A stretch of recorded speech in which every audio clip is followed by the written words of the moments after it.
Emmanuel Macron की Iran और Hezbollah को धमकी। जंग से बाहर रहे ईरान और हिजबुल्लाह, जंग में शामिल होने के खिलाफ ये चेतावनी दी गई है इमैनुअल मैक्रों।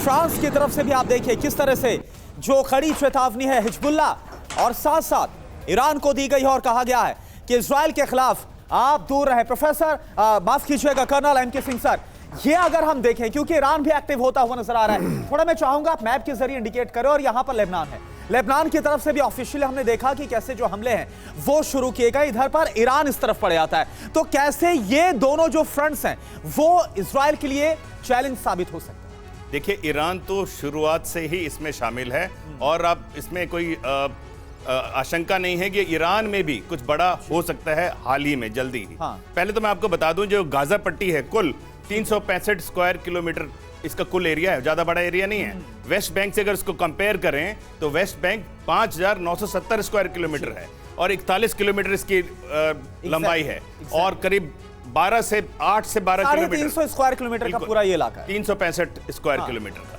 और इतने छोटे क्षेत्र में इसने हमास ने 16 साल पहले कब्जा कर लिया था, तब से हमास का ही वहां पर राज्य चल रहा है। और उल्टी तरफ जब यहां जाएं आप वेस्ट बैंक, वहां पर हिजबुल्लाह सक्रिय है और जिसमें उनकी मदद करता है लेबनान, उसमें मदद करता है सीरिया। ठीक है, लेकिन ईरान इसमें सबसे बड़ा प्लेयर है, ऐसी आशंका है। क्योंकि यही मेरा सर सवाल है कि यहां पर लेबनान है, बहुत क्विक आपसे, यहां पर लेबनान है, यहां सीरिया और उसके बाद इराक के बाद यहां पर ईरान है। तो ये तीनों मिलकर किस तरह से इजराइल को घेरने की रणनीति बना रहे? बहुत क्विक।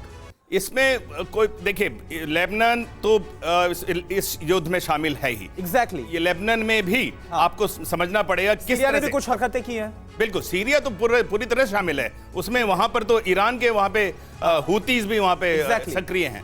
तो इस प्रकार से सभी ठीक है, यानी ये सब मिलकर जो घेराव है, वही जो कहा जा रहा था कि मुस्लिम वर्ल्ड कहीं ऐसा ना हो कि इजराइल के को घेर ले और उसके बाद उसके खिलाफ एक्शन ले। अब देखिए एक और बड़ी खबर, इसका हम रुख कर रहे हैं। जंग के बीच इजरायली नेवी का बड़ा एक्शन सामने आया, हमास के घुसपैठियों को मार गिराया।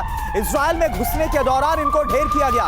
एशकलोन इलाके में इजराइल की कार्रवाई देखने को मिली है। तो समंदर के रास्ते कैसे हमास के घुसपैठिए जो घुसने की कोशिश कर रहे थे इजराइल में, उनके खिलाफ इजराइल की नेवी ने एक्शन लिया है। आप तस्वीरें देखिए सर।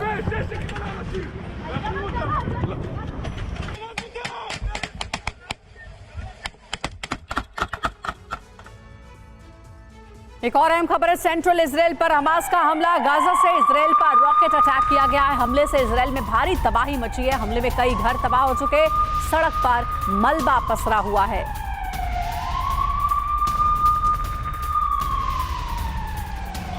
एक और बड़ी खबर मिल रही है, गाजा में हमले से पहले हमास की धमकी, वीडियो जारी कर आईडीएफ को चुनौती दी गई। गाजा में हम इंतजार कर रहे हैं, हमास ने कहा है।